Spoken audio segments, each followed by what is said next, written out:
비구름은 북태평양 고기압의 중심부에서는 생성되지 않고 그 가장자리를 따라 거대한 고리 형태로 둘러싸이고 있습니다. 이로 인해 우리나라 주변 해역의 해수면 온도는 평년보다 1, 2도 이상 높은 상태를 보이고 있습니다. 올해 6월 장마철은 이례적으로 짧게 끝났습니다. 보통 장마는 강한 햇볕을 막아주는 역할을 하지만 올해는 구름이 충분히 형성되지 않아 태양 고도가 가장 높은 시기에 강력한 햇살이 거의 그대로 해수면에 도달했습니다. 이러한 강한 일산은 바다의 온도를 더욱 빠르게 끌어올렸고 결국 이는 우리나라 기온 상승에도 직접적인 영향을 주고 있습니다. 우리나라가 삼면이 바다로 둘러싸여 있는 지리적 특성상 해수면 온도의 변화가 곧 기온 상승으로 직결되는 것입니다. 한편 대서양에서는 올해 5번째 허리케인이자 첫 메이저 허리케인인 에린이 발생했습니다.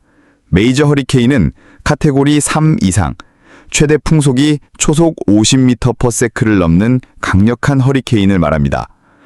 에린은 아프리카 서해안에서 발생하여 빠르게 세력을 키웠으며 산 비센테 지역에 기록적인 폭우를 쏟아 홍수를 일으켰습니다. 이로 인해 최소 9명이 사망하고 5명이 실종되는 큰 피해가 발생했습니다. 이어 도미니카 공화국에도 거센 비를 퍼부으며 피해를 남겼고 현재는 미국 동부 해안을 따라 북상하고 있습니다. 국내 상황도 심각합니다. 일 최고 기온이 사람의 체온을 넘어서는 폭염이 이어지고 있으며 특히 강원도 동해안 지역은 팬 현상이 겹치면서 밤에도 열대야가 기승을 부리고 있습니다. 기온이 내려가지 않으면서 주민들은 극심한 불편을 겪고 있고 전력 수요 또한 크게 늘고 있습니다. 중국 남부 지역 역시 허리케인과 맞물린 폭염과 폭우로 큰 피해를 입고 있습니다. 이러한 기후 현상들은 단순히 지역적인 문제가 아니라 지구 전체가 겪고 있는 기후 변화와 직결된다는 점에서 더욱 심각합니다. 전문가들은 이번 여름과 같이 해수온이 평년보다 높아진 상태가 이어질 경우 앞으로 더 많은 태풍과 허리케인이 발생할 수 있다고 경고합니다. 이는 단순히 기온 상승에 그치지 않고 폭우, 가뭄, 열대야, 강풍 등 다양한 자연재해로 이어질 수 있다는 의미입니다. 결국 우리가 마주하는 현실은 기후위기이며 그 영향은 이제 전 세계 어디에서도 예외가 될 수 없습니다. 제주도 부근을 중심으로 현재 거대한 시계 방향의 소용돌이가 형성되고 있습니다. 이는 북태평양 고기압의 전형적인 모습으로 그 중심은 하와이에 자리 잡고 있습니다. 북태평양 고기압은 고온 다습한 성질을 지니고 있어 여름철 우리나라에 무더운 날씨를 몰고 오는데 이 고기압은 마치 한 지점을 중심으로 거대한 톱니바퀴처럼 시계 방향으로 회전하며 기류를 지배합니다. 한편 티벳 고원에는 또 다른 고기압이 자리하고 있습니다. 이 고기압은 고온 건조한 성질을 띠고 있으며 키가 매우 큰 고기압으로 알려져 있습니다. 상공에서는 이렇게 북태평양 고기압 위로 2개의 고기압이 겹겹이 자리 잡으면서 마치 더운 여름에 이불을 2겹 덮은 듯한 답답하고 무거운 더위를 만들어내고 있습니다. 곧 다가올 절기인 처선은 처는 그친다, 선은 더위를 뜻해 문자 그대로 더위가 한풀 꺾이는 시기를 말합니다. 올해는 8월 23일 토요일이 바로 처서인데 이 무렵부터는 아침 저녁으로 선선한 바람이 불기 시작하며 가을의 기운이 서서히 스며들게 됩니다. 하지만 기상 상황은 여전히 변수투성입니다. 통킹만 부근에서는 열대저압부가 관측되고 있는데 풍속이 태풍 수준에는 미치지 못하더라도 구조 자체는 태풍과 거의 흡사해 넓은 지역에 폭풍우를 몰고 올 수 있습니다. 또 오키나와 근처에도 저압부가 형성되고 있는데 이 영역은 주변보다 기압이 낮지만 중심이 뚜렷하지 않아 태풍으로 분류되지 않습니다. 그럼에도 불구하고 크기가 작고 컴팩트하면서도 태풍처럼 보이는 특성을 지니고 있어 언제든 발달 가능성을 내포하고 있습니다. 기상청과 세계 각국의 수치 예측 모델은 하루에 약 4번 업데이트되며 이때마다 태풍의 발생 가능성과 이동 경로 전망이 달라집니다. 태풍은 수많은 변수를 안고 있기 때문에 며칠 전까지만 해도 불확실성이 크지만 날짜가 가까워질수록 신뢰도는 높아집니다. 다가오는 8월 23일, 바로 처선날. 사람들은 흔히 작은 태풍이라도 북상에 시원한 바람을 불어오면 좋겠다라며 처서 매직을 기대합니다. 기록적인 무더위 속에서도 절기의 전환점인 처서가 찾아오면 가을의 바람이 시작되고 여름은 점차 물러나게 될 것입니다. 오늘 밤과 내일 수도권 충청 전역 무더위와 열대야 지속. 오늘 밤부터 내일 18일까지 서울을 비롯한 수도권과 충청 전역은 찜통더위와 열대야가 이어지겠습니다. 낮에는 강한 햇볕이 기승을 부리고 밤에는 기온이 좀처럼 내려가지 않아 잠 못 이루는 밤이 될 가능성이 큽니다. 서울 전역, 강서구, 강남구, 송파구, 종로구, 서울 대부분 지역은 오늘 밤 기온이 26에서 27도 이상 유지되며 도심의 아스팔트 열기까지 더해져 체감온도는 더욱 높게 느껴지겠습니다. 강서구와 양천구처럼 서쪽에 위치한 지역은 습도가 특히 높아져 답답한 열대야가 강하게 나타날 것으로 보입니다. 강남구 송파구 일대는 아파트 단지와 상업지역이 밀집한 특성상 밤에도 열기가 식지 않아 창문을 열어도 바람이 시원하지 않을 수 있습니다. 내일 낮에는 서울 전역이 31에서 33도까지 오르며 폭염이 절정에 달합니다.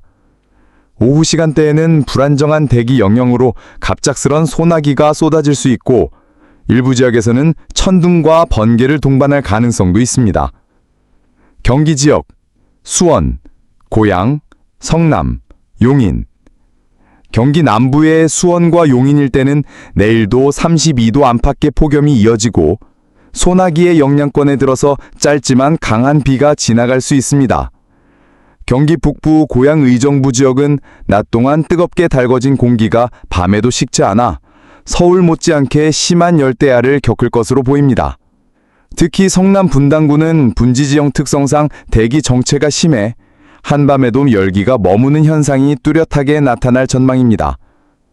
충청 지역, 서산, 당진, 천안, 대전. 충남 서해안 지역인 서산과 당진은 해양성 기후 영향으로 밤에도 습도가 매우 높습니다. 오늘 밤 최저 기온이 27도 내외를 기록하며 열대야가 확실히 나타나겠고 내일 낮에는 31도 안팎까지 올라 후텁지근한 하루가 되겠습니다. 대전과 천안은 내일 오후 소나기가 내릴 가능성이 크며 강수 강도는 짧고 굵게 나타날 전망입니다. 소나기가 지나가는 동안은 순간적으로 시원한 바람이 불겠지만 금세 다시 습도가 높아져 불쾌지수는 더욱 올라가겠습니다. 기상 해설 및 전망. 올해는 북태평양 고기압이 평년보다 강하게 확장하면서 우리나라 전역을 덮개처럼 뒤덮은 상태입니다. 이 고기압의 영향으로 구름이 발달하지 못하고 맑은 하늘 아래 햇볕이 강하게 내리쬐며 기온이 빠르게 상승하고 있습니다. 더 큰 문제는 밤에는 지표면이 식을 틈이 없어 열대야 현상이 길게 이어진다는 점입니다. 특히 도심 밀집 지역과 바다 인접 지역은 도시 열섬 효과와 해양 습기 유입이 동시에 겹쳐 밤새 불쾌한 무더위가 지속됩니다. 기상청은 당분간 이러한 패턴이 이어질 것으로 전망하며 늦은 밤이나 새벽에 국지적으로 소나기가 나타나도 더위를 해소할 수준은 아니라고 밝혔습니다. 생활 건강 유의사항. 밤에도 에어컨 선풍기 사용 시 환기를 주기적으로 해주어야 합니다. 수분을 충분히 섭취하고 잠들기 전에 미지근한 물샤워가 도움이 됩니다.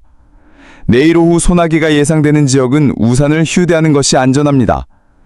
더위에 취약한 노약자, 어린이, 환자들은 실내에서 무리 없는 활동이 권장됩니다.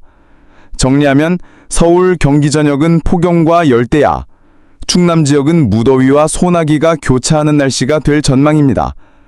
이번 주말까지 이어질 무더위 속에서 시민 여러분의 건강관리와 안전에 특별한 주의가 필요하겠습니다. 내일 밤 18일, 모레 새벽 19일 날씨 전망. 서울 수도권. 서울 전역은 여전히 열대야가 이어집니다. 특히 종로구, 중구 등 도심 빌집 지역은 한밤에도 기온이 27도 이상 유지되며 에어컨을 끄면 바로 더위가 느껴질 정도의 무더운 밤이 예상됩니다. 강동, 송파, 광진 등 동남권은 한강의 수증기 영향으로 습도가 매우 높아 이불을 덮기 어려운 수준의 후텁지근함이 지속됩니다. 모레 새벽에는 일부 지역에서 국지적으로 소나기 구름이 형성될 수 있지만 기온을 식혀주기에는 부족하겠습니다. 경기 지역, 북부, 고양, 의정부, 파주.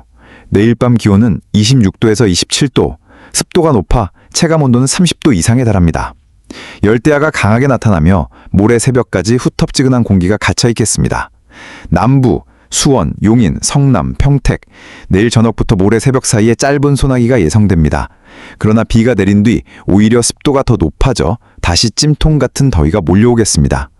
충청 지역, 충남 서해안, 서산, 태안, 당진, 바다에서 불어오는 남풍이 강하게 유입되면서 습도가 크게 치솟습니다. 열대와 함께 짙은 안개가 새벽 시간대에 낄 수 있어 교통안전에 유의해야 합니다. 내륙, 천안, 공주, 대전, 모레 새벽 사이 소나기 가능성이 높습니다.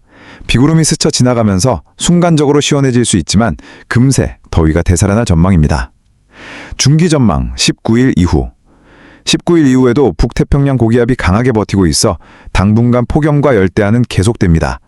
다만 20일경부터는 북쪽에서 내려오는 기압골의 영향으로 중부 일부 지역에 비가 내릴 가능성이 있습니다.